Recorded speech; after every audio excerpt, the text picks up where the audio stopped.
اللهم صل على سيدنا محمد يا رب صل وسلم. بسم اللہ الرحمن الرحیم نحمدہ ونصلی علی رسولہ الکریم. آج میں سورہ حدید کا رکوع نمبر 3 اور 27ویں پارے کا رکوع نمبر 19 اس کی تفسیر سے میں اس رکوع کو شروع کروں گا. لفظی ترجمہ مختصر گرامر کے ساتھ پہلے ہو چکا ہے. اعوذ باللہ من الشیطان الرجیم بسم اللہ الرحمن الرحیم. اعلموا انما الحیات الدنیا لعب و لہو. جان لو کہ دنیاوی زندگی تو محض ایک کھیل تماشا ہے اور لہو و لعب ہے. یہ لفظ اردو میں اسی طرح استعمال ہوتا ہے، لہو و لعب. صرف ایک کھیل کی چیز ہے اور تماشے کی چیز ہے. وزینتن اور زینت ہے، یعنی دیکھنے میں بڑی مزین ہے، اٹریکٹیو ہے. وتفاخر بینکم اور تمہارے آپس کے درمیان ایک دوسرے پہ فخر کرنے کا نام ہے. وتکاثر فی الاموال والاولاد اور مال اولاد میں ایک دوسرے پر اپنی کثرت کو ظاہر کرنا اور اس کے ذریعے فخر کرنا، مال اولاد میں ایک دوسرے سے آگے بڑھنے کی کوشش کرنا، اس چیز کا نام ہے. یعنی یہ دنیا کی حیثیت اس سے زیادہ کچھ بھی نہیں ہے. یاد رکھیں یہاں وہ دنیا مراد ہے جو آخرت کے مقابلے میں ہو، ورنہ قرآن خود دنیاوی زندگی کی اہمیت بہت زیادہ بیان کرتا ہے. اگر یہ دنیا میں ہمیں زندگی نہ ملتی تو ہم اپنے رب کو کیسے پہچانتے، ہمیں نیکی کا موقع کیسے ملتا، اس دنیا میں ہم لذتیں کیسے حاصل کرتے. انہی لذتوں کو یاد کر کے لذتوں کو حاصل کر کے ہم اپنے رب کو بھی یاد کرتے ہیں. تو یہ وہ دنیا ہے جو آخرت سے آپ کو غافل کر رہی ہے. تو اس کی حیثیت کیا ہے؟ کھیل تماشا ہے. جیسے کافر کی زندگی ہے، کھیل تماشوں سے زیادہ کوئی حیثیت نہیں ہے، اس کو بڑی ویلیو دے رہا ہوتا ہے کافر. اور زینت ہے، یعنی دیکھنے میں بڑی اٹریکٹیو ہے. حقیقت میں ایسا ہے نہیں جیسی یہ نظر آ رہی ہے. وجہ کیا ہے؟ بھئی فنا کا لیبل لگا ہوا ہے. اکثر میں یہ بات بتاتا ہوں نا، آپ کے پاس ایک گاڑی آئے بڑی خوبصورت زبردست، پتہ چلا کہ نمبر پلیٹ ہی جعلی نکلی اس کی، تو پھر آپ کو اس میں اس کی ظاہری چمک دمک دیکھ کے آپ کو اس کی طرف کوئی رغبت نہیں ہوگی. تو دنیا پہ فنا کا لیبل لگا ہوا ہے. تو یہ فنا ایک ایسی چیز ہے جس نے اس دنیا کے سارے حسن کی ایسی کی تیسی کر دی ہے. تو ہم موت کو بھول جاتے ہیں، آخرت کو ہم دماغ سے نکال دیتے ہیں. ہم بڑے بڑے بنگلے بنا کے اس میں موٹے موٹے سریے ڈال رہے ہوتے ہیں. یہ بھول جاتے ہیں کہ ہماری ہڈیوں میں ایسا سریا نہیں ہے، وہ بوسیدہ ہو رہی ہیں. وزینت زینت کی چیز ہے. وتفاخر بینکم اور آپس میں ایک دوسرے پہ فخر کا نام ہے، شوبازیاں. وتکاثر فی الاموال والاولاد اور مال اولاد میں ایک دوسرے اس پہ کثرت، یعنی اس کے ذریعے بھی پھر بالآخر فخر کرنا، میرے پاس اتنا پیسہ، میری اولاد اتنی زیادہ. تو اولاد کی زیادتی اللہ کی نعمت ہے، لیکن اولاد کی زیادتی نمائش کے لیے ہو اور دوسروں کو نیچا دکھانے کے لیے ہو. پہلے تو بہت ہوتا تھا نا، اولاد کی کثرت تو اللہ کی ایک نعمت ہے نا. اب تو فیملی پلاننگ والوں نے اس کو عذاب بنا کے پیش کر دیا، خلاف فطرت. پہلے زمانے میں جب لوگ اپنی نیچر پر تھے، فطرت پر تھے، فطرت سے باغی نہیں تھے، تو اولاد سب سے بڑا سرمایہ سمجھی جاتی تھی، جو کہ آج بھی سب سے بڑا سرمایہ ہے. تو جیسے دولت اللہ کی بہت بڑی نعمت ہے، لیکن فخر اور ریا کے لیے، دوسروں کو نیچا دکھانے کے لیے یہ دولت عذاب ہے. تو ایسے ہی اولاد کی کثرت بھی اللہ کی بہت بڑی نعمت ہے، لیکن یہی اولاد کی کثرت دوسروں کو نیچا دکھانے کے لیے ہو، جن کے اولاد نہیں ہے ان پہ شو مارنے کے لیے ہو، یہ بتانے کے لیے ہو کہ ہم طاقتور ہیں، اب ہم آپ پہ ظلم کر سکتے ہیں چونکہ ہماری اولاد ہے، ہمارا بڑا خاندان ہے. تو پھر یہی نعمت عذاب بن جاتی ہے. فرمایا کہ اس چیز کا نام ہے کمثل غیث، اس کی مثال ایک بارش کی طرح ہے. اعجب الکفار نباتہ، کہ اس بارش کی جو نباتات ہیں، بارش جب برستی ہے تو اس کی جو فصلیں ہیں وہ کسان کو تعجب میں ڈال دیتی ہیں. کیسا خوش ہوتا ہے اپنی لہلہاتی کھیتیوں کو دیکھ کر، فخر بھی کر رہا ہوتا ہے اور سمجھتا ہے کہ اب میں اکنامیکلی بھی بہت مضبوط ہو جاؤں گا، اور شو بھی مارتا ہے. لیکن بہت دفعہ کیا ہوتا ہے، پھر وہ خشک ہو جاتی ہے. یہیجو فتراہ مصفرن، اے مخاطب تو اس کو زرد دیکھتا ہے، اسفرار زردی کو بولتے ہیں. تو مصفرن تھا اصل میں، مصفرن تو دیکھتا ہے تو زرد ہو جاتی ہے، یعنی آپ دیکھیں نا کھیتی خشک ہو کی کیسی ہو جاتی ہے. ثم یکون حطاما، پھر وہ بالکل چورا چورا ہو جاتی ہے. تو ایسا زوال آتا ہے کھیتیوں کے اوپر. تو ایسا ہی زوال انسان کی زندگی پر بھی آئے گا، اس زمین پر بھی آئے گا اور اس کائنات پر بھی آئے گا. یہ جو بڑی بڑی باتیں کر رہے ہو نا، یہ کر لیا ہم نے، وہ کر لیا اور یوں کر لیا اور ایسے کر لیا. کافر پتہ ہے آج کس چیز پہ فخر کر رہا ہے؟ سائنسی ترقی پہ فخر کر رہا ہے. ہمارے سیکولر اور لبرل لوگ سائنسی ترقی پہ فخر کر رہے ہیں کہ مذہبی لوگوں نے کیا ترقی دی ہمیں، اب ہم سائنسدانوں کے محتاج ہیں، اب ہم مذہب کے محتاج نہیں ہیں، ہمیں خدا کی ضرورت نہیں ہے، سائنٹسٹ سب کچھ کر کے دکھا سکتے ہیں۔ تو اللہ کہتے ہیں تم یہ اترا رہے ہو نا، جیسے کھیتیاں منٹوں میں تباہ ہوتی ہیں، ایسی اس کائنات کو بھی لپیٹ دوں گا، سارے بکھرے پڑے ہوں گے، مرے پڑے ہوں گے، سب کچھ برباد کر دوں گا میں۔ تو جب فنا ہے اس کائنات میں تو ٹھیک ہے، اللہ کی نعمتوں سے لطف اندوز ضرور ہو، لیکن خدا کے مقابلے میں آ کے کھڑے ہونے کی کوشش مت کرو اور تکبر مت کرو۔ وفی الآخرۃ عذاب شدید، جبکہ اس کے مقابلے میں جو آخرت ہے اس میں سخت عذاب ہے۔ دنیا کا عذاب بھی ہلکا اور خوشی بھی ہلکی، آخرت کا عذاب بھی بہت سخت اور نعمت بھی بہت بڑی نعمت۔ وہ نعمت کیا ہے؟ ومغفرۃ من اللہ، اللہ کی طرف سے گناہوں کی معافی۔ ایمان لاؤ گے، نیک اعمال اختیار کرو گے، اگر کبھی گناہ ہو بھی جائے تو اللہ توبہ کی توفیق بھی دیتا ہے، اور بہت سے گناہ بغیر توبہ کے بھی معاف کر دیتا ہے۔ تو آخرت میں پتہ چلے گا یہ مغفرت کتنی بڑی نعمت ہے۔ ورضوان، اور اللہ کی رضا، جس نے اس کائنات کو بنایا وہ تم سے خوش ہوگا۔ وما الحیات الدنیا الا متاع الغرور، اللہ خود کہہ رہے ہیں اور دنیا کی زندگی نہیں ہے مگر دھوکے کا سامان۔ دھوکے کا ایک سامان ہے جس میں پڑھ کے انسان اللہ کو بھول جاتا ہے۔ اب جب دنیا دھوکے کا سامان ہے تو کیا کریں بھائی پھر ہم؟ اللہ فرماتے ہیں یہ مسابقہ دوڑ کے مقابلے کو بولتے ہیں۔ آج بھی آپ نے عربی میں یہ اصطلاح سنی ہوگی، مسابقہ ہے بھائی، تقریروں کا مسابقہ، دوڑ کا مسابقہ۔ سابقو، دوڑو، ایک دوسرے سے آگے بڑھو۔ جو مقابلے کا میدان ہے وہ آخرت ہے۔ کیسے آگے بڑھو؟ الی مغفرۃ من ربکم، اپنے رب کی مغفرت کی طرف۔ ایسے کام کرو کہ تمہیں زیادہ سے زیادہ مغفرت ملے۔ وجنت، اور جنت کی طرف دوڑو۔ ارضھا کعرض السماء والارض، اس کائنات کی وسعتوں کو بھول جاؤ گے تم۔ اس سے بڑی کائنات ہے ایک جس کو جنت کہا جاتا ہے۔ ہم تو کہکشاؤں پہ تحقیق کر رہے ہیں نا، اتنی کہکشائیں، اربہ ارب کہکشائیں، اور کتنے نوری سالوں میں کہکشاں کی روشنی ہم تک پہنچتی ہے۔ سائنسدان کہتے ہیں جب ہم یہ کوئی کہکشاں خوردبین سے دیکھتے ہیں تو وہ پتہ نہیں کروڑوں سال پہلے یہاں سے جا چکی ہے، اس کی کروڑوں سال پہلے جو روشنی چلی تھی آج پہنچی ہے یہاں تک۔ تو اس سے بھی بڑی وسعتوں والی جنت اللہ نے پیدا کی ہے، یہ کچھ بھی نہیں ہے۔ تو اس کائنات میں غور و فکر کر کے اگر اللہ کو پہچان لو گے پھر تو ٹھیک ہے، نہیں پہچانتے تو کرتے رہو، تم نے بھی مرنا ہے اور اس کائنات نے بھی تباہ ہونا ہے۔ تو دوڑو اس جنت کی طرف جس کی چوڑائی آسمان اور زمین کی چوڑائی کے برابر ہے۔ یہ ایک مثال دی ہے، ورنہ حقیقت میں تو جنت اس سے بھی بڑی ہے، یعنی کارزی اس جیسی ہے، یعنی جیسے تمہیں یہ بڑی لگتی ہے تو وہ بھی ایسے ہی بڑی لگے گی تمہیں۔ اعدت للذین آمنوا باللہ ورسولہ، اور یہ تیار کی گئی ہے کس کے لیے؟ سائنسدانوں کے لیے؟ نہ نہ نہ۔ ڈاکٹروں کے لیے، ترقی یافتہ قوموں کے لیے؟ نہ نہ نہ۔ یہ ان لوگوں کے لیے جو اللہ پر ایمان لاتے ہیں اور اس کے پیغمبروں پر، اس کے میسنجر پر، کیونکہ میسنجر آف گاڈ پہ جب تک آپ ایمان نہیں لاتے تو آپ خدا کے احکام کو فالو ہی نہیں کر سکتے۔ تو جو اس پر ایمان لاتے ہیں، ہاں ایمان لانے کے بعد وہ سائنٹسٹ بنے اور اللہ کی رضا کے لیے ترقی کرے تو پھر اس کو آخرت میں فائدہ ہوگا، دنیا میں بھی اور آخرت میں بھی۔ اور اگر اللہ کو نہیں مانتا تو کرتے رہو بھائی، دنیا تمہیں تعریفیں کرے گی لیکن اللہ کی نظر میں تمہارا کوئی مقام نہیں ہے۔ فرمایا ذالک فضل اللہ یؤتیہ من یشاء، یہ جنت اللہ کا فضل ہے، جس کو اللہ چاہتا ہے اس کو دے گا۔ ہم تو کہتے ہیں نا یہ سائنسدانوں کو ملنی چاہیے جنت، ترقی یافتہ قوموں کو ملنی چاہیے، اللہ کہتے ہیں نہ، یہ جنت میرے ہاتھ میں ہے، میں جس کو چاہوں گا دوں گا۔ اور کس کو دوں گا؟ جو اس اللہ کے لیے کام کرتے ہیں، اس پر اور اس کے پیغمبروں پر ایمان رکھتے ہیں۔ ما اصاب من مصیبت فی الارض ولا فی انفسکم الا فی کتاب من قبل ان نبرأها، اللہ اپنی طاقت اور قدرت بیان کر رہے ہیں کہ تمہیں جو مصیبت پہنچتی ہے زمین میں اور خود تمہاری اپنی ذات میں، وہ پہلے سے لوح محفوظ میں لکھی ہوئی ہے، اس سے پہلے کہ ہم اس ذمہ داری سے سبکدوش ہو جائیں۔ سب کچھ پہلے سے طے شدہ ہے، یعنی اللہ کی علم کتنا کامل ہے، اسے پتہ ہے کہ اب کیا کیا ہونے والا ہے، کیا کیا وہ اللہ کرے گا، یہ بھی اس کو پتہ ہے۔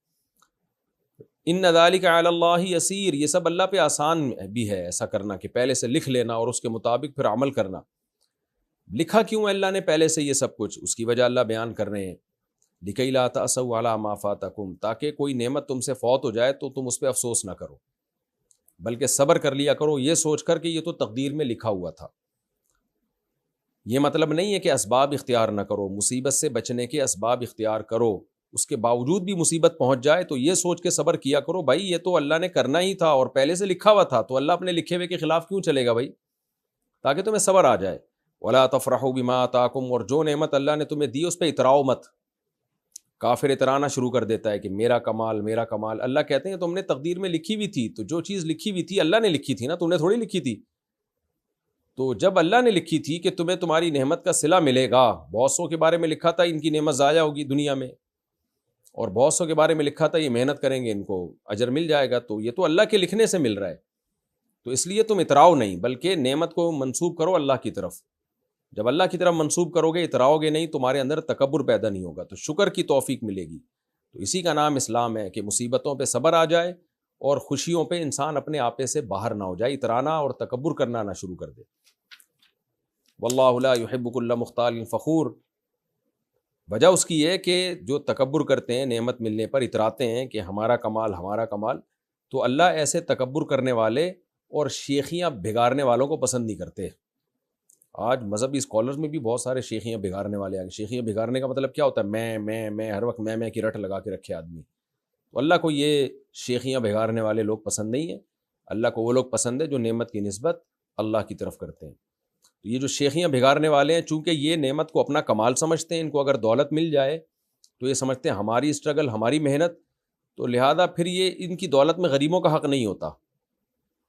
تو یہ خود بھی کنجوس ہوتے ہیں اور لوگوں کو بھی کنجوسی کی ترغیب دیتے ہیں کہ بھائی تم نے اپنی محنت سے کمایا ہے تو دوسروں پہ خرچ کیوں کر رہے ہو. اس لیے کافر بڑا سخی نہیں ہوتا، چھوٹی موٹی سخاوتیں ان میں ہوتی ہیں، وہ مرنے سے پہلے چیریٹی کر کے چلے جاتے ہیں، بڈھے ہو جاتے ہیں تو پیچھے کوئی ہوتا تو ہے نہیں. لیکن اللہ کی رضا کے لیے حقیقی معنوں میں جو سخاوت ہے وہ مسلمانوں میں ہی ہوتی ہے. اس سے آپ کافروں کو کمپیئر نہیں کر سکتے، اہل ایمان میں ہی ہوتی ہے. اس لیے اللہ فرماتے ہیں کہ یہ جو تکبر کرنے والے لوگ ہیں، شیخیاں بگاڑنے والے، یہ سمجھتے ہیں کہ ہمارا کمال ہے، تو یہ وہ لوگ ہوتے ہیں. میں نے بار بار یہ بات بتائی ہے کہ قرآن جب برے لوگوں کا تذکرہ کرتا ہے تو جو اعلیٰ درجے کے برے ہیں نا، جن میں وہ جراثیم پورے طور پہ پائے جاتے ہیں، ان کا تذکرہ کرتا ہے. یہ مطلب نہیں ہوتا کہ ہر کافر ایسا ہی ہوتا ہے. ہو سکتا ہے کسی کافر میں اس لیول کی برائیاں نہ، اس سے کم درجے کی ہوں، اور جزوی طور پر کافر میں خوبیاں بھی ہو سکتی ہیں. ہو سکتا ہے ہو کافر لیکن سخی ہو، یہ بھی ہو سکتا ہے. لیکن جو کفر کا رزلٹ ہے وہ نتیجہ بہرحال یہی نکلتا ہے کہ انسان میں تکبر پیدا ہوتا ہے. یہ ہوتا ہے نا، ہم کہتے ہیں نا کہ آپ کے اندر اگر یہ بیماری ہے تو اس کے سائیڈ ایفیکٹ یہ نکلیں گے، لیکن بعض لوگوں کو وہ سائیڈ ایفیکٹ نہیں ہوتے. جیسے سگریٹ پینے کا نتیجہ کیا نکلتا ہے؟ پھیپھڑوں کا کینسر ہو جاتا ہے آپ کو. لیکن کیا ہر ایک میں ہوتا ہے؟ نہ. کچھ لوگوں میں الگ سے کچھ صفات ہوتی ہیں، کچھ باڈی ان کی ایسی ہوتی ہے کہ وہ نہیں ہونے دیتی کینسر. تو ایسے ہی کفر برائیوں کی طرف لے کے جاتا ہے. کفر کی یہ خاصیت ہے، بخل کنجوسی پیدا کرتا ہے، اور حقیقت ہے آج بھی ایسا ہی ہے، ہمیں تو نظر آتا ہے. لیکن بعض کافر ایسے ہوتے ہیں کہ ان کے اندر الگ سے کوئی کوالٹی ہوتی ہے، تو وہ کفر جو ان کے اندر منفی چیزیں پیدا کرنی چاہیے وہ کامل طور پہ پیدا نہیں کرتا، یا کچھ خوبیاں ان کے اندر باقی رہ جاتی ہیں. تو یہ پاسبل ہے. نبی کے دور میں بھی کچھ لوگ کافر تھے لیکن تھے بہت سخی. تو لیکن قرآن انتہا کا تذکرہ کرتا ہے. تو اللہ کہتے ہیں جو اللہ پر ایمان نہیں لاتے ان کے اندر تکبر ہوتا ہے، تقدیر پر ان کا ایمان نہیں ہوتا، ہر نعمت کو اپنا کمال سمجھتے ہیں. اس کا رزلٹ یہ نکلتا ہے کہ وہ شیخیاں بگاڑتے ہیں، تکبر پیدا ہوتا ہے، اور پھر نتیجے میں بخل پیدا ہوتا ہے. کیونکہ جب اپنا کمال سمجھتے ہیں دولت کو تو کہتے ہیں ہم اس پہ کیوں خرچ کریں، یہ بھی محنت کر لیتا نا، کما لیتا یہ بھی. جبکہ مسلمان کیا کہتا ہے؟ بھائی میں نے جو کمایا ہے تو یہ اللہ نے میری تقدیر میں لکھا تھا، یہ اللہ کا احسان ہے. جب اللہ کا احسان ہے، اللہ کہہ رہا ہے خرچ کرو، تو میں اللہ کے کہنے پہ خرچ کروں گا، کیونکہ میری دولت تو ہے نہیں، یہ تو اللہ کی ہے. فرمائے متکبر کون ہوتے ہیں؟ الذین یبخلون، خود بھی کنجوس، ویأمرون الناس بالبخل، لوگوں کو بھی کنجوسی کی تعلیم دیتے ہیں. لوگوں کو بھی، جو مالدار ہیں ان کو بھی کہتے ہیں بھائی تم نے اپنی محنت سے کمایا ہے تو تمہارا ہے یہ. ٹھیک ہے وہ 58 دے دیتے ہیں کبھی کسی وائپر جو گاڑی کا شیشہ صاف کرنے والے ہیں نا، ان کو 2-4 روپے پکڑا دیتے ہیں. لیکن مخلوق کا خیال یہ سوچ کے نہیں رکھتے کہ یہ دولت ہماری نہیں ہے بلکہ اللہ کی ہے. تو اللہ نے ہمیں حکم دیا ہے تو ہمارے مال میں ان کا حق ہے، ان کا رائٹ ہے کہ ہم ان کو اپنے مال میں سے حصہ دیں. سخی نہیں ہوتے، ٹیکس دیتے رہتے ہیں کیونکہ وہ جبراً وصول کیا جاتا ہے، گورنمنٹ ان سے جبراً لیتی ہے. الذین یبخلون ویأمرون الناس بالبخل، لوگوں کو بھی کنجوسی کی تعلیم دیتے ہیں. ومن یتولی، اور جو اللہ کے احکام سے اعراض کرے گا، کنجوسی کرے گا، فإن اللہ هو الغنی الحمید، تو اللہ کو کوئی ضرورت نہیں ہے، اللہ خود بھی غریبوں کو کھلا سکتا ہے. وہ تو صرف اللہ تعالیٰ نے تمہیں آزمانے کے لیے تمہیں دولت زیادہ دے دی. اللہ خود بھی مسجدوں میں، مدرسوں میں، جہاد میں اور ہر خیر کے کام میں خرچ کر سکتا ہے، تبلیغ پہ، ہر جگہ. لیکن یہ تو آزمائش ہے دنیا. تو اس کا یہ مطلب نہیں ہے کہ اللہ محتاج ہے. اللہ فرماتے ہیں فإن اللہ هو الغنی، اللہ غنی ہے، الحمید، اور قابل تعریف ہے. کیونکہ بہت سے غنی متکبر اس طور پر ہوتے ہیں کہ ظلم کرتے ہیں، اللہ ظالم نہیں ہے، قابل تعریف غنی ہے. لقد ارسلنا رسلنا بالبینات، اللہ فرماتے ہیں دیکھو ہم نے پیغمبروں کو واضح دلائل کے ساتھ نازل کیا ہے۔ تو اب پیغمبر آ چکے ہیں دنیا میں، آخری نبی بھی آ چکے ہیں، تو ان کی تعلیمات کو فالو کرو۔ وانزلنا معہم الکتاب، اور ہم نے ان کے ساتھ کتاب کو نازل کیا۔ سارے پیغمبروں کے ساتھ نہیں، بہت سے پیغمبروں کے ساتھ کتاب نازل ہوئی، اور جن پیغمبروں کو کتاب نہیں ملی ان کو حکم تھا کہ پچھلے پیغمبر جن کو کتاب ملی ہے تو اس کتاب کو فالو کریں۔ تو اس معنی میں گویا سب پیغمبروں کو کتاب دی گئی ہے۔ والمیزان، میزان یہاں مصدر کے معنی میں، وزن کرنا، انصاف کرنا، مفعال مصدر کا وزن مفعال پر بھی آتا ہے۔ تو اور ہم نے ان کے ساتھ میزان کو نازل کیا، تو یہاں مضاف محذوف ہے، یعنی میزان کا حکم نازل کیا، یعنی اس بات کا حکم نازل کیا کہ عدل کرو۔ لیقوم الناس بالقسط، عدل کا حکم کیوں دیا ہم نے؟ تاکہ لوگ انصاف کے ساتھ قائم ہوں، ہر چیز میں اعتدال پہ چلیں، افراط و تفریط سے کام نہ لیں۔ اعتدال کا مفہوم بہت وسیع ہے، عدل کا مفہوم بہت وسیع ہے۔ میانہ روی بھی آ گئی اس میں ایتھیس خدا کا انکار کر دیتے ہیں، ایک طرف بے عدلی کی چلے جاتے ہیں، اور جو مشرک ہے وہ خدا کے ساتھ دوسروں کو شریک کر لیتا ہے۔ اسلام نے اعتدال کا حکم دیا کہ بھی خدا کا انکار بھی نہ کرو، لیکن پھر ایک خدا ہے تو ایک کو مانو، اور ہر چیز میں اعتدال ہے۔ اس کی تفسیر میں نے پورے طور پر سیقول السفہاء دوسرا پارہ جو ہے نا اس کے شروع میں، کہ وَكَذَلِكَ جَعَلْنَاكُمْ أُمَّةً وَسَطًا، ہم نے تم کو معتدل امت بنایا ہے، وہاں آپ اس کی تفسیر سن لیں، بہت ڈیٹیل میں نے وہاں تفسیر بیان کی ہے۔ وَأَنزَلْنَا الْحَدِيدَ، اللہ فرماتے ہیں اور ہم نے لوہا بھی نازل کیا، فِيهِ بَأْسٌ شَدِيدٌ، جس میں بڑی شدید لڑائی ہے۔ فرشتوں نے کہا تھا نا انسان زمین میں خون بہائے گا، تو اللہ کو پتا تھا خون بہائے گا، اور بہائے گا لوہے کے ذریعے، لوہے سے یہ تلواریں بنائے گا، لوہے سے یہ توپیں بنائے گا، بم بنائے گا، سب کچھ لوہے سے ہی بن رہا ہے۔ تو میٹل کی جتنی چیزیں وہ سب اس میں آ جاتی ہیں۔ تو ہم نے لوہا اتارا زمین میں، مٹی کی زمین بھی ہو سکتی تھی، میٹل ہوتا ہی نہیں اس میں، تو اس میں سخت لڑائی ہے۔ ومنافع للناس، اور لوگوں کے بہت سے فائدے بھی ہیں اس میں، تجارت ہوتی ہے لوہے سے اور اسٹیل سے اور فولاد سے، کیا کچھ بن رہا ہوتا ہے۔ وَلِيَعْلَمَ اللَّهُ مَن يَنصُرُهُ، اور یہ چیزیں ہم نے اس لیے بھی اتاری ہیں تاکہ اللہ جان لے ظاہری طور پر کون ہے جو اللہ کی مدد کرتا ہے، یعنی کون ہے جو لوہا استعمال کر کے اللہ کے لیے لڑتا ہے، جہاد کرتا ہے۔ جب دنیا میں ظلم ہو تو ظالم کے خلاف آواز اٹھاتا ہے اس لوہے کے ذریعے۔ اس سے ان صوفیوں پہ بھی رد ہے جو کہتے ہیں کہ بس محبت اور جو ہے نا اخلاق سے ہی سب کچھ ہو جائے گا، ایسا نہیں ہے۔ اگر سب کچھ اخلاق اور محبتوں سے ہی ہو جاتا اور ظالم کے خلاف تلوار نہ اٹھانی پڑتی تو نبی صلی اللہ علیہ وسلم کی بدر میں تلوار، احد میں اور غزوہ خندق میں تلوار تھوڑی چلتی۔ داؤد اور سلیمان علیہ السلام تلوار کے زور سے تھوڑی دنیا پہ حکومت کرتے۔ تو جہاں اخلاق کا موقع ہے وہاں اخلاق سے کام لینا پڑے گا، لیکن ہر جگہ اخلاق نہیں ہے، بہت سی جگہوں پہ سختی سے کام لینا پڑتا ہے۔ تبھی دنیا کے ہر ملک فوجیں رکھتی ہے اور لوہے کے بندوقیں اور توپیں بناتی ہے وہ، تو مسلمان یہ کام کیوں نہ کریں، وہ تھوڑی نہتے ہو جائیں گے۔ تو اللہ فرماتے ہیں اللہ یہ جاننا چاہتا ہے کہ کون ہے جو اس لوہے کو استعمال کر کے اللہ کی مدد کرتا ہے۔ اس میں مسلمان ملکوں کے بارڈر کی حفاظت کرنے والے وہ فوجی جو مسلمان ملکوں کے بارڈر کی حفاظت اللہ کی رضا کے لیے کر رہے ہیں، ان کی بھی بڑی فضیلت ہے۔ جو مسلمانوں کے خلاف ہیں، اسلامی ملکوں پر حملہ کرنے والے لوگ ہیں، وہ شیطان کے اعلی کار بن کے لوہے کا استعمال کرتے ہیں۔ تو اللہ کہتے ہیں یہ جو لوہا میں نے تمہارے ہاتھ میں دیا ہے، میں دیکھتا ہوں کہ کون اس کو شیطانی قوتوں کے لیے استعمال کرتا ہے اور کون اس کو اہل اسلام کے لیے استعمال کرتا ہے۔ تو بڑی فضیلت کی بات ہے یہ مجاہدین کے لیے۔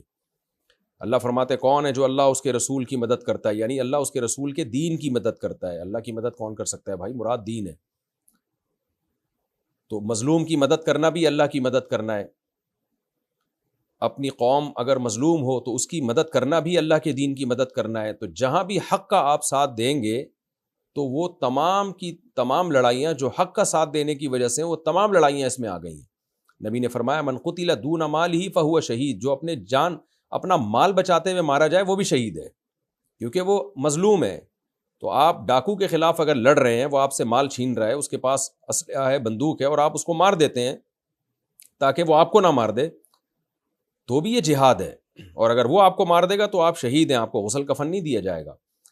تو اس لیے جو بھی لڑائی حق کے لیے ہوگی وہ اس میں داخل ہے۔ تو اللہ کہتے ہیں ہم دیکھنا چاہتے ہیں کون ہے جو اللہ اور اس کے رسول کی یعنی حق کی مدد کرتا ہے بالغیب بن دیکھے، یعنی اللہ کو دیکھا نہیں ہے لیکن اس کے لیے لڑ رہا ہے۔ کافر لڑتا ہے دنیا کے لیے کیونکہ وہ دنیا دیکھ رہا ہے، مسلمان لڑتا ہے اللہ کے لیے جبکہ اس نے اللہ کو دیکھا نہیں ہے۔ تو یہ اور بڑی فضیلت ہے کہ اللہ کی نشانیوں کو دیکھ کر اللہ پر ایمان لائے اور اللہ کے لیے لڑ رہا ہے۔ ان اللہ قوی عزیز. ایک اشکال ہو سکتا تھا بھائی اللہ تو نے لوہا نازل کر کے ایمان والوں کو حکم دیا یہ اٹھائیں اور اس سے اسلحہ بنا کے لڑیں، تو کیا تو خود نہیں لڑ سکتا؟ اللہ کہتے ہیں نہ، میں تو آزمائش کے لیے اس دنیا کو میں نے بنایا، میں بہت طاقتور ہوں اور زبردست غالب ہوں. جو لوہا پیدا کر سکتا ہے وہ بغیر لوہے کے لڑ کیوں نہیں سکتا؟ وہ تو میں خود لڑ سکتا ہوں، لیکن یہ آزمائش ہے. اور اس میں مجاہدین کے لیے خوشخبری بھی ہے کہ اللہ طاقتور ہے، لہذا جب تمہارے مقابلے میں دشمن آئے تو اس کی طاقت کو دیکھ کر، اس کی قوت کو دیکھ کر گھبرایا مت کرو، کیونکہ وہ ان کی لڑائی تم سے نہیں بلکہ اللہ سے، اور اللہ کیا ہے؟ طاقتور اور غالب ہے. باقی جہاد کے حکام کیا ہیں یہ سورہ توبہ میں بہت تفصیل سے بیان کر چکا ہوں. سورہ انفال میں وہ جو آیت ہے نا ان یکم منکم 20 صابرون یغلبوا 200، اس آیت میں جہاد کے حکام تفصیل سے بیان کر چکا ہوں کہ کب جہاد فرض کفایہ ہوتا ہے، کب فرض عین ہوتا ہے، اور کب جو ہے اقدامی جہاد فرض ہوتا ہے، کب دفاعی جہاد فرض ہوتا ہے، اور کب جہاد جائز ہی نہیں ہوتا. لیبل اس پہ جہاد کا لگا ہوتا ہے، حقیقت میں وہ تخریب کاری ہوتی ہے. وہ پورے حکام میں وہاں بیان کر چکا ہوں. الحمدللہ یہ رکوع بھی ہمارا کمپلیٹ ہو گیا. اب ہم سورہ حدید کے آخری رکوع کی طرف چلتے ہیں، یعنی سورہ حدید کا رکوع نمبر 4 اور 27ویں پارے کا رکوع نمبر 20، یعنی 27ویں پارے کا بھی آخری رکوع ہے یہ، اور سورہ حدید کا بھی آخری رکوع ہے. حسب معمول اس کا مختصر لفظی ترجمہ مختصر گرامر کے ساتھ، پھر انشاءاللہ اس کی تفسیر ہوگی. بسم اللہ الرحمن الرحیم. وَلَقَدْ أَرْسَلْنَا نُوحًا وَإِبْرَاهِيمَ، البتہ تحقیق ہم نے بھیجا نوح کو اور ابراہیم کو علیہم السلام. وَجَعَلْنَا فِي ذُرِّيَّتِهِمَا النُّبُوَّةَ، اور بنایا ہم نے ان کی ذریت میں، ان دونوں کی ذریت میں نبوت کو، یعنی ان کی اولادوں میں نبوت جاری کر دی. والکتاب، اور اولادوں میں کتاب بھی جاری کر دی، یعنی بعض پیغمبر ان کی اولاد میں ایسے گزرے جن کو باقاعدہ کتاب بھی ملی. فَمِنْهُمْ مُهْتَدٍ، پس ان کی ذریت میں کچھ لوگ ایسے تھے مہتدی، اصل میں تھا مہتدن، تو یا کو حذف کر دیا مہتدن، تو کچھ ان میں ہدایت یافتہ تھے. وَكَثِيرٌ مِّنْهُمْ فَاسِقُونَ، لیکن ان میں اکثر لوگ فاسق تھے. ثُمَّ قَفَّيْنَا عَلَىٰ آثَارِهِمْ، قفا گدی کو کہتے ہیں، قفا یقفی کسی کے گدی کے پیچھے چلانا، یعنی پھر مطلق پیچھے چلانے کے معنی میں. ثُمَّ قَفَّيْنَا عَلَىٰ آثَارِهِمْ، پھر ہم نے ان کے آثار پر، اثر نشان کو کہتے ہیں، یعنی یکے بعد دیگرے، ایک پیغمبر گئے ان کے نشان باقی تھے تو فوراً بعد دوسرے، تو ہم نے ان کے نشانات پر قفینا ان کے پیچھے چلایا، برسولنا اپنے بہت سے پیغمبروں کو، یعنی ان کے بعد بہت سے پیغمبر ان کے پیچھے پے در پہ آتے رہے، یہ مفہوم ہوگا اس کا. وقفینا، پھر ہم ان کے پیچھے لائے، بعیسی ابن مریم، ان کے پیچھے ہم عیسیٰ ابن مریم کو بھی لائے. وآتیناہ الانجیل، اور عیسیٰ ابن مریم کو ہم نے انجیل دی. وجعلنا فی قلوب الذین اتبعوہ، اور بنایا ہم نے ان لوگوں کے دلوں میں جنہوں نے عیسیٰ کو فالو کیا، عیسیٰ ابن مریم کو فالو کیا، کیا بنایا ان کے دلوں میں؟ رأفتاً، نرمی، ورحمتاً، اور رحمت، ورہبانیتاً ابتدعوها، اور ایک رہبانیت تھی جس کو انہوں نے گڑ لیا. رہبانیت کہتے ہیں، رہب سے نکلا ہے، اس کا معنی اللہ کا خوف، راہب کہتے ہیں اللہ سے ڈرنے والا، لغوی معنی یہی ہے، لیکن پھر جو دنیا کو چھوڑ دے، ترک کر دے، اس کو راہب کہا جانے لگا. تو یرہبون کا لفظ قرآن میں استعمال ہوا ہے نا، رہب یرہبو، اللہ سے ڈرنا. تو رہبانیت اللہ کا ڈر، لفظی مطلب تو یہی، لیکن پھر یہ ایک ٹرم بن گئی، اسلام نے بھی اس کو ایک ٹرم کے طور پہ استعمال کیا، یعنی دنیا کو ترک کر دینا، نکاح نہ کرنا اور گوشت کھانا چھوڑ دینا، اور بس دنیا کو جو ہے ترک کر دینا. اور ایک رہبانیت تھی ابتدعوہا، جس کو انہوں نے خود ایجاد کیا. ابتداء کا معنی ایجاد کرنا، تو بدع سے یہ لفظ نکلا، ابتدعوہا، جس کو انہوں نے ایجاد کیا. ما کتبناہا علیہم، یہ رحمانیت ہم نے ان پہ فرض نہیں کی تھی. الا ابتغاء رضوان اللہ، اللہ بمانا لاکنہ کے ہے، یہ حقیقی معنی میں استثناء نہیں ہے، یہ لاکنہ کے معنی میں ہے. کہ ایک سوال گویا پیدا ہوتا ہے کہ پھر انہوں نے رہبانیت کو ایجاد کیوں کر لیا تھا جب اللہ نے فرضی نہیں کی تھی؟ تو اللہ کہتے ہیں یہ، اس سے تو لگ رہا ہے کہ یہ سارے یعنی بری نیت تھی ان کی، تو اللہ کہتے ہیں نہیں، نیت بری نہیں تھی، لیکن انہوں نے یہ کیا، یعنی آگے جملہ محذوف ہے، لیکن فعلوہا، یہ کام انہوں نے کیا ابتغاء رضوان اللہ، اللہ کی رضا کی تلاش میں. نیت ان کی درست تھی، اللہ کی رضا کی تلاش میں انہوں نے فعلوہا، یہ جملہ محذوف ہے، انہوں نے یہ کام کیا. فما رعوہا، پس انہوں نے رعایت نہیں کی اس رہبانیت کی. رعا یرعی کا معنی رعایت کرنا، رعوو تھا، اصل میں راؤ پڑھا جاتا ہے. فما رعوہا، پھر اس رہبانیت کی انہوں نے رعایت نہیں کی، حق رعایتہا، جیسے کہ اس کی رعایت کرنی چاہیے تھی، یہ حق رعایتہا حق تقاتہ یہ لفظ بہت استعمال ہوا ہے قرآن میں. تو اس کا مطلب کیا ہوتا ہے؟ حق تقاتہ، اے ایمان والو اللہ سے ڈرو، حق تقاتہ جیسے کہ اسے ڈرنے کا حق ہے. ما قدر اللہ حق قدرہ، انہوں نے اللہ کی قدر نہیں کی حق قدرہ جیسے کہ اللہ کی قدر کا حق ہے. اس معنی میں استعمال ہوتا ہے. حق رعایتہا جیسے کہ اس کی رعایت کرنی چاہیے تھی، ایسی رہبانیت کی انہوں نے رعایت کی نہیں. فآتینا الذین آمنوا منہم، پس ہم نے عطا کی ان لوگوں میں جو ان میں سے ایمان لائے، یعنی ان رہبانیت اختیار کرنے والوں میں سے جو ایمان لائے، ہم نے ان کو آتینا الذین آمنوا منہم اجرم، ہم نے ان کو ان کا اجر دیا. وکثیر منہم فاسقون، لیکن ان میں بھی اکثر فاسق تھے. یا ایھا الذین آمنوا، اے لوگوں جو ایمان لائے ہو، یہاں ایمان سے مراد ہے عیسائی لوگ مراد ہیں. تفسیر میں اس کی ڈیٹیل بتاؤں گا. یعنی جو عیسیٰ ابن مریم پہ ایمان لائے ہو، اتقوا اللہ، اللہ سے ڈرو، وآمنوا برسولہ، اور اپنے اس رسول پر بھی ایمان لاؤ، یعنی محمد صلی اللہ علیہ وسلم پر بھی ایمان لاؤ. اس سے فائدہ کیا ہوگا؟ یؤتکم کفلین من رحمتہ، اللہ تمہیں دے گا اپنی رحمت کے 2 حصے. کفل کہتے ہیں حصے کو، کفلینی 2 حصے دے گا، یعنی دگنا اجر دے گا اللہ تمہیں اپنی رحمت کا. وَيَجْعَلْ لَكُمْ نُورًا، اور اللہ تمہارے لیے ایک نور پیدا کر دے گا، تمشون بہ، جسے لے کے تم چلو گے. دنیا میں ایسا نور پیدا کر دے گا تمہارے لیے، اس نور کے ساتھ ساتھ تم دنیا میں سفر کرو گے. وَيَغْفِرْ لَكُمْ، اور تمہارے پچھلے گناہ کو معاف کر دے گا. واللہ غفور الرحیم، اللہ معاف کرنے والا اور رحم کرنے والا ہے. لِأَلَّا يَعْلَمَ أَهْلُ الْكِتَابِ، یہ اللہ تمہیں دگنا اجر اس لیے دے گا اور تمہارے لیے آخرت میں اور دنیا میں نور اور آخرت میں بھی نور اس لیے پیدا کرے گا تاکہ اہل کتاب کو یہ بات معلوم ہو جائے. یہ اللہ میں لا زائد ہے، یہ لا جو ہے تاکید کے لیے ہے، زائد ہے، تاکہ اہل کتاب کو یہ بات پتہ چل جائے. اللہ یقدرون علی شیء من فضل اللہ، کہ وہ قدرت نہیں رکھتے کسی بھی چیز پر اللہ کے فضل میں سے، یعنی اللہ کے فضل پر ان کو قدرت نہیں ہے. یہ اصل میں تھوڑا تفسیر بتانی پڑے گی تو ترجمہ سمجھ میں آئے گا. یہود و نصارہ کہا کرتے تھے کہ بس یہ ہمارے ساتھ ہم ہی جنت میں جائیں گے اور کوئی بھی نہیں جائے گا، اور ہماری ہی بنی اسرائیل میں یہ نبی آئیں گے. تو اللہ کہتے ہیں ہم نے اسلام نازل کر دیا اور تمہیں بتا دیا کہ اب محمد صلی اللہ علیہ وسلم کو فالو کرو، جبکہ وہ بنی اسرائیل میں سے نہیں ہے، اور تمہیں نجات پھر اسی صورت میں ملے گی. تو جب تمہیں نجات ملے گی نا تو تمہیں پتہ چل جائے گا کہ تم اللہ کے فضل کے مالک نہیں ہو، اللہ جس کو چاہتا ہے فضل عطا فرماتا ہے. تو یہ روحانی خلافت اللہ نے تم سے لے کے بنی اسماعیل کو دے دی ہے، یہ مفہوم ہے، تاکہ اہل کتاب کو پتہ چل جائے کہ وہ اللہ کے فضل میں سے کسی چیز پر قدرت نہیں رکھتے، یعنی وہ ٹھیکیدار نہیں ہے کہ وہ جس کو کہیں گے وہ جنت میں جائے گا اور وہ جس کو کہیں گے وہ جہنم میں جائے گا، بلکہ جنت کا ذمہ دار اللہ تعالیٰ ہے. تو وہ نبوت کسی اور کو بھی دے سکتا ہے. وَأَنَّ الْفَضْلَ بِيَدِ اللَّهِ، اور تاکہ ان کو پتہ چل جائے کہ فضل اللہ کے ہاتھ میں ہے، یعنی نبوت والا جو فضل ہے وہ اللہ کے ہاتھ میں. یؤتیہ من یشاء، جس کو چاہتا ہے اللہ وہ فضل عطا فرماتا ہے. واللہ ذو الفضل العظیم، اور اللہ بہت بڑے فضل والا ہے. یہ جی لفظی ترجمہ بھی ہو گیا مختصر گرامر کے ساتھ. اب ہم جی اس رکوع کی تفسیر کی طرف چلتے ہیں، یعنی سورہ حدید کا بھی آخری رکوع اور 27ویں پارے کا بھی آخری رکوع.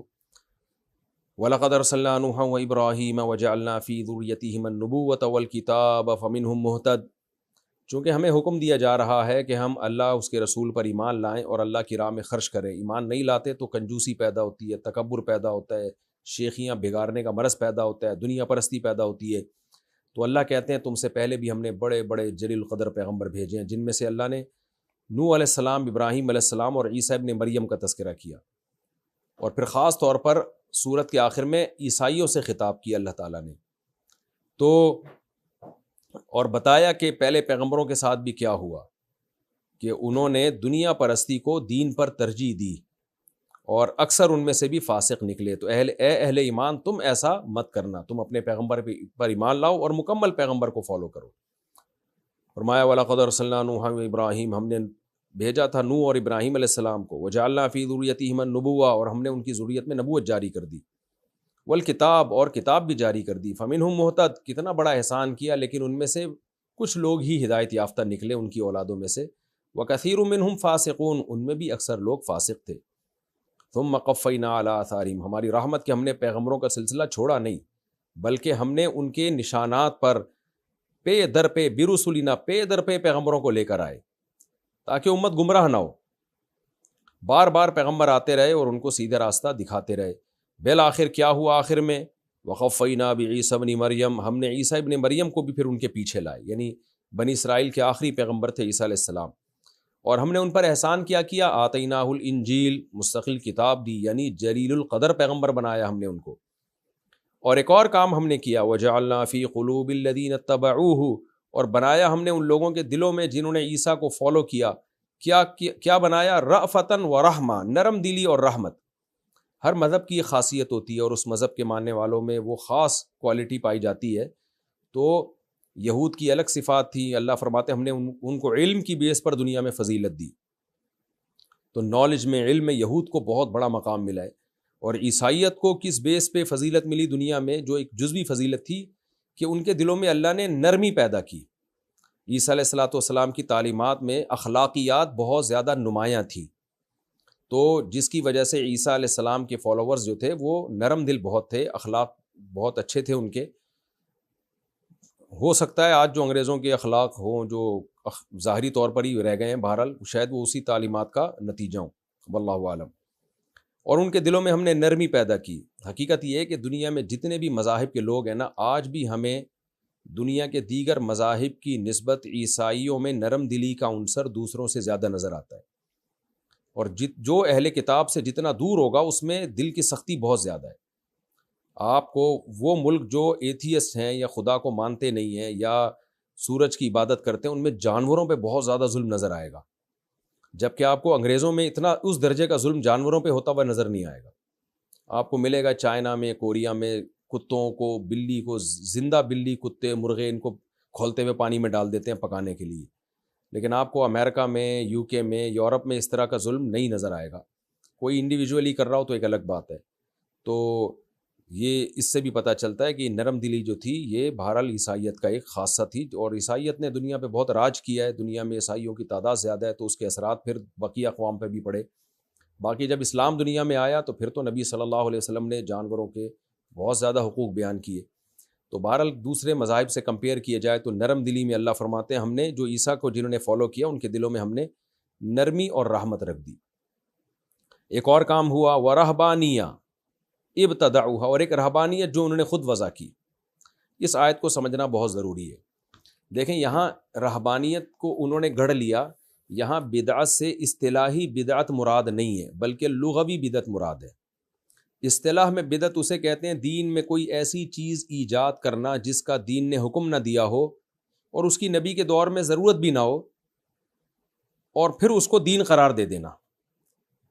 جیسے ہم نے بہت ساری چیزیں ایجاد کیں جو نبی کے دور میں نہیں تھیں، لیکن نبی کے دور میں اس کی ضرورت بھی نہیں تھی۔ جیسے مدارس ہیں، اب مدارس میں پورا ایک نظام ہے، پہلا گھنٹہ، دوسرا گھنٹہ، تیسرا گھنٹہ، چوتھا پیریڈ، پانچواں پیریڈ۔ اب یہ چیزیں اصحاب صفہ میں تو نہیں تھی لیکن ضرورت بھی نہیں تھی۔ جب ظاہر کام بڑھتا ہے تو اس کو مینیج کرنا پڑتا ہے۔ بہت سارے کام حضرت عمر رضی اللہ تعالیٰ عنہ نے ایسے کیے جو نبی کے دور میں نہیں تھے۔ مصحف عثمانی حضرت عثمان نے مرتب کیا جو نبی کے دور میں مرتب نہیں تھا لیکن اس وقت ضرورت بھی نہیں تھی۔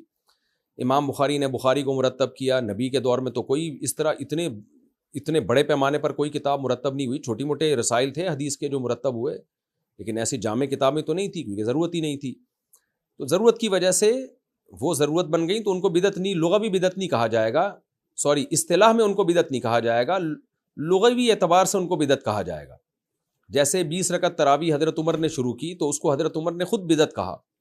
سوال پیدا ہوتا ہے جب آپ خود بدعت کہہ رہے ہیں تو بدعت تو حرام ہے اسلام میں، تو بھائی لغوی اعتبار سے بدعت کہا، جو ایک ٹرمنالوجی ہے کہ اصطلاح میں بدعت وہ نہیں، کیونکہ اس تراویح کی بنیاد نبی رکھ چکے تھے۔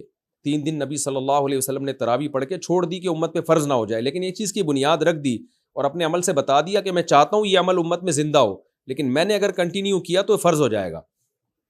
تو جب حضرت عمر کا دور آیا تو حضرت عمر کو اندازہ ہو گیا بھائی نبی دنیا سے چلے گئے ہیں، فرضیت کا امکان ختم ہو گیا، تو اس لیے حضرت عمر نے دوبارہ اس کو زندہ کیا۔ تو ایک دوبارہ زندہ کرنے کو بدعت سے تعبیر کیا، تو اس کو بدعت لغوی اعتبار سے بدعت کہا جاتا ہے، حقیقی معنوں میں یہ بدعت نہیں ہے، ورنہ حضرت عمر کیسے کرتے اور صحابہ اس پہ خاموش کیسے رہتے۔ اسی وجہ سے حدیث میں آتا ہے کہ میری اور خلفائے راشدین کی سنت کو لازم پکڑو، کیونکہ نبی کو معلوم تھا کہ خلفائے راشدین اگر کوئی نیا کام بھی کریں گے وہ نیا ہوگا نہیں، تمہیں دیکھنے میں نیا لگے گا، اس لیے خلفائے راشدین کا جو عمل رہا ہونا وہ بھی ہمارے لیے دین ہی ہے، نبی کے حکم پر، نبی نے ہمیں اس کو دین کے طور پر اختیار کرنے کا حکم دیا ہے۔ اسی میں یہ جمعے کی 2 اذانیں بھی ہو گئی، حضرت عثمان نے شروع کیا۔ اب بعض حضرات کہتے ہیں یہ تو بدعت ہے، حضرت عثمان کے دور میں ضرورت تھی اب ضرورت نہیں ہے، تو بھائی ایسے تو پہلی اذان کی بھی ضرورت اب نہیں رہی، اب تو گھڑیوں کا ٹائم سب کو پتہ ہوتا ہے، لیکن جب حضرت عثمان نے اس کو شروع کر دیا اور امت نے اس کو مان لیا تو اب وہ دین کا حصہ بن گئی ہے۔ کیونکہ خلفۂ راشدین میں سے آپ. تو یہاں بھی بدعت سے مراد راجح تفسیر کے مطابق لغوی بدعت ہے، اصطلاحی بدعت نہیں ہے. کیوں؟ وجہ اس کی یہ ہے کہ ہوا یہ تھا کہ جب عیسائیوں کی دنیا میں حکومتیں قائم ہوئی تو ظاہر ہے بادشاہوں میں عیاشی کا عنصر آتا ہے. تو وہ لوگ جو بادشاہ تھے یا وہ مذہبی لوگ جو بادشاہوں کے قریب تھے ان میں عیش پرستی آنے لگی. تو جو اہل حق علماء تھے وہ ان کو عیش پرستی سے روکتے تھے، یعنی ناجائز عیش پرستی، کہ یہ حرام ہے، یہ غلط ہے، یہ برا ہے. تو نتیجہ کیا نکلا کہ جو سرکاری لوگ تھے نا، دیکھیں حکومت کے قریب کچھ علماء اس لیے ہوتے ہیں تاکہ حکومت کی اصلاح کریں، لیکن اکثر اس طرح کے لوگ حکومت کے قریب چلے جاتے ہیں جو حکومت کی اصلاح نہیں کرتے بلکہ وہ اپنے مفاد کے لیے حکومت کی چمچہ گیری میں لگ جاتے ہیں. تو وہاں بھی ایسا ہی ہوا، جو ان کے پادریوں کی اکثریت تھی وہ حکومت کی چمچہ گیری میں لگ گئی. تو جو اہل حق علماء تھے ان کو حکومت نے پھر قتل کرنے کا ارادہ کیا کہ یہ لوگ کباب میں ہڈی بنے ہوئے ہمارے لیے. اور مذہب کو بڑی ویلیو دی جاتی تھی. یہ تو 400-500 سال پہلے یورپ اور عیسائیت میں جو ہے وہ مذہب کو نکالا گیا، ورنہ اس سے پہلے تو ان کی بڑی مضبوط مذہبی حکومتیں ہوا کرتی تھیں. مذہبی اسکالرز کے فتوے کے بغیر کوئی قانون بن ہی نہیں سکتا تھا. سائنسدانوں پر بھی مذہبی لوگوں کو ترجیح دی جاتی تھی، اور وہ چاہے جھوٹ بھی بول رہے ہو، برا بھی کہہ رہے ہو، سب مانا جاتا تھا. اتنا ان کو زیادہ ویلیو دی گئی تھی. یہ بھی نہیں دیکھا گیا تھا کہ یہ صحیح بھی کہہ رہے ہیں غلط کہہ رہے ہیں، اس کو دلائل کی دنیا میں پرکھو تو صحیح. تو اب جو اپر لیول کے پادری تھے نا، جو حکومتوں کے ساتھ ہوتے تھے، انہوں نے اس کا ناجائز فائدہ اٹھایا اور وہ پھر تحریف دین کے مرتکب ہونے لگے. جب اہل حق علماء ان کو روکتے تو حکومت ان کو قتل کرتی. تو جو اہل حق علماء تھے پھر انہوں نے رہبانیت کو اختیار کیا. انہوں نے حکومت سے کہا کہ بھئی آپ ایسا کریں، ٹھیک ہے ہم نہی عن المنکر نہیں کریں گے، اور لیکن اب ہم اگر آپ کی پالیسیوں پر عمل کریں اور آپ کے باطل دین کو ہم فالو کر کے وہی عیاشیاں اختیار کریں جو ناجائز عیاشیاں ہیں، تو اس سے تو ہمارا دین خراب ہوگا. تو آپ ہمیں پھر الگ تھلگ ہونے دیں. یہ بالکل ایسے ہی ہے جیسے نبی صلی اللہ علیہ وسلم نے فرمایا فتنوں کے دور میں وہ شخص جو پہاڑوں پہ بکریاں لے کے چلا جائے اور تمام فتنوں سے دور ہو جائے وہ عافیت میں رہ جائے گا، ورنہ باقی لوگ فتنوں میں پڑ جائیں گے. تو ان راہبوں نے، ان علماء نے یہی کہا کہ بھائی ٹھیک ہے ہم آپ کی اصلاح نہیں کر سکتے لیکن ہم آپ کے ٹریک پہ چل بھی نہیں سکتے، تو ہمیں دنیا چھوڑنے کی اجازت دی جائے اور ہم دنیا کو ترک کر کے بس نکل جائیں گے جنگلوں میں یا کہیں قبہ خانے بنا لیں گے شہر میں ہی، کہیں کناروں پہ مٹی کے گھر بنا کے بس اللہ اللہ کر کے زندگی گزاریں گے، اور ہمیں یہ شہر کی سہولتیں اور یہ عیش و عشرت کی زندگی نہیں چاہیے. تو یہ ایک وقتی ضرورت کے لیے انہوں نے ایسا کیا تھا، تو اس میں شرعاً کوئی حرج نہیں تھا کیونکہ ایک وقتی ضرورت ہے. یہ ایسا ہی ہے جیسے بعض دفعہ آپ دنیا کی لذتیں چھوڑ دیتے ہیں ٹریننگ کے لیے، اس کو دین نہیں سمجھتے بلکہ ٹریننگ کے لیے تاکہ آپ کی اصلاح ہو. فوج میں نہیں، ٹریننگ کے دوران بہت سارے کام کروائے جاتے ہیں، بہت ساری چیزیں چھڑوائی جاتی ہیں، مجاہدین کو بہت ساری چیزیں چھڑوائی جاتی ہیں ٹریننگ کے دوران. مقصد کیا ہوتا ہے؟ مقصد یہ ہوتا ہے تاکہ ان میں مشقتوں کی عادت پڑے ان کو. تو اس طرح وہ دنیا سے الگ تھلگ ہوئے.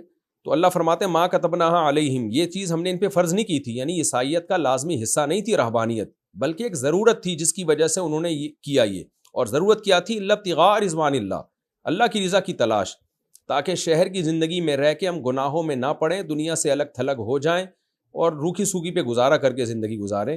تو اللہ کی رضا کے لیے انہوں نے یہ کام کیا تھا، لیکن کمال کی بات ہے یہی چیز ان کے لیے فساد کا ذریعہ بن گئی. فما رعوها حق رعایتها، پھر انہوں نے اس کی ایسے رعایت نہیں کی جیسے رعایت کرنی چاہیے تھی. کیا مطلب اس کا؟ وہ صوفی بن گئے، نیک بزرگ بن کے الگ تھلگ ہو گئے، تو کیا ہوا؟ لوگوں میں پھیل گیا بھائی یہ تو بڑے اللہ والے بزرگ ہیں، یہ تو بہت نیک لوگ ہیں. لوگوں نے ہاتھ چومنے شروع کر دیے، ہدیے نذرانے دینا شروع کر دیے.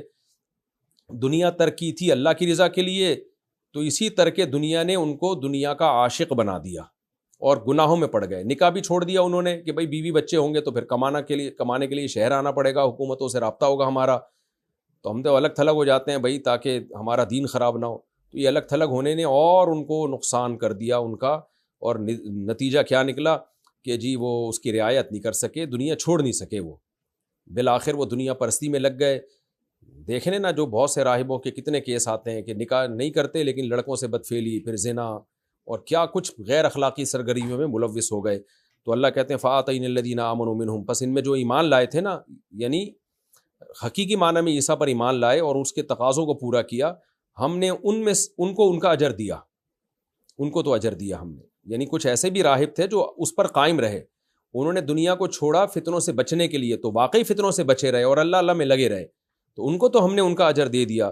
وَكَثِيرٌ مِّنْهُمْ فَاسِقُونَ، لیکن ان میں اکثر لوگ فاسق تھے۔ آج بھی یہی ہو رہا ہے، بالکل یہ امت اسی طرح چل رہی ہے۔ کوئی دنیا چھوڑتا ہے بزرگ بننے کے لیے، پھر لوگ جب اس کے ہاتھ پاؤں چومنا شروع کر دیتے ہیں، تو بہت کم لوگ ایسے ہیں جو اپنی حیثیت پر قائم رہیں، اکثر تو بگڑ ہی جاتے ہیں۔ تو خوب سمجھ لیں، دنیا چھوڑنا اسلام میں پسندیدہ کام نہیں ہے، لیکن جس کو دنیا سے فتنے کا اندیشہ ہو، تو پھر یعنی گناہ میں پڑنے کا اندیشہ ہو، اس کو دنیا چھوڑنی پڑے گی۔ بالکل ایسے ہی ہے جیسے ہم کہتے ہیں یورپ امریکہ، وہ جائے بھائی، کمائے اور عیش کی زندگی گزارے، لیکن وہ جو اپنے دین کو محفوظ کر سکتا ہو، جو دین کو محفوظ نہیں کر سکتا، جس کو زنا اور شراب کباب میں پڑنے کا خطرہ ہے، تو اس کو چاہیے یہیں اپنی سوکھی روکھی دال پہ گزارا کر لے۔ تو یہی مفہوم ہے اس آیت کا جو میں نے آپ کے سامنے پیش کیا۔ آگے اللہ فرماتے ہیں وَكَثِيرٌ مِّنْهُمْ فَاسِقُونَ، ان میں اکثر فاسق تھے۔ وقت ہمارا پورا ہو چکا ہے، لیکن یہ پارہ بھی ختم ہونے والا ہے، سورت بھی ختم ہونے والی ہے، تو میں تھوڑا ایکسٹرا ٹائم لے کے اس سورت کو اور پارے کو کمپلیٹ کر دیتا ہوں۔ یا ایھا الذین آمنوا اتقوا اللہ، اے ایمان والو، یہاں ایمان سے مراد ہے عیسائی لوگ۔ اگرچہ یہ قرآن کی عام عادت کے خلاف ہے، قرآن جب یا ایھا الذین آمنوا کہتا ہے تو اس سے مسلمان مراد ہوتے ہیں، لیکن سیاق و سباق سے یہاں صاف پتہ چلتا ہے کہ اس سے عیسائی مراد ہیں، کیونکہ بات عیسائیوں کی چل رہی ہے۔ اور آگے بھی اللہ نے جو کہا نا کہ تم ایمان لاؤ گے تو اللہ تمہیں 2 اجر دے گا، تو حدیث میں آتا ہے یہ 2 اجر اہل کتاب کو، یہود و نصارہ کو ملیں گے، ایک اجر اپنے پیغمبر پر ایمان لانے کا، ایک نبی صلی اللہ علیہ وسلم پر ایمان لانے کا۔ پھر سوال پیدا ہوتا ہے کہ اللہ ہر جگہ تو اہل کتاب کو اہل کتاب کہتا ہے، یہاں آمنو سے کیوں خطاب کیا اللہ نے؟ اس کی وجہ یہ ہے کہ یہاں جب اللہ نے یا ایھا الذین آمنو سے اللہ نے ان کو خطاب کیا موٹیویشن کے لیے کہ تم تو آمنو کی فہرست میں داخل ہو، تم تو سارے پیغمبروں پر ایمان رکھتے ہو، تو اس ایمان کی تکمیل کرو نا محمد صلی اللہ علیہ وسلم پر ایمان لا کے۔ تو اس طرز عمل میں یہاں یا ایھا الذین آمنو کہنے سے ترغیب مل رہی ہے۔ وجہ اس کی ہے کہ تم دوسرے کافروں کی طرح نہیں ہو، تم تو پیغمبروں پر ایمان لے کر آتے ہو، عیسیٰ ابن مریم جیسے جلیل القدر پیغمبر پر تو تمہارا ایمان ہے، جب ان پر ایمان لے کر آئے ہو تو تم یا ایھا الذین آمنو میں اس لحاظ سے داخل ہو، تو ایک اور پیغمبر جو تمہارے ساتھ موجود ہے ان پر بھی ایمان لے آؤ، یہ عیسیٰ ابن مریم کی تعلیمات کا تقاضا ہے۔ تو اس حکمت سے اللہ نے یہاں اہل کتاب کو، عیسائیوں کو یا ایھا الذین آمنو سے تعبیر کیا۔ اسی وجہ سے اس آیت کا ترجمہ جو مفسرین کرتے ہیں یا ایھا الذین آمنو بعیسیٰ ابن مریم، اے وہ لوگوں جو ایمان لائے ہو عیسیٰ ابن مریم پر، اتقوا اللہ، اللہ سے ڈرو، وآمنوا برسولہ، اور اپنے اس رسول پر ایمان لے کر آؤ، یعنی محمد صلی اللہ علیہ وسلم پر ایمان لے کر آؤ۔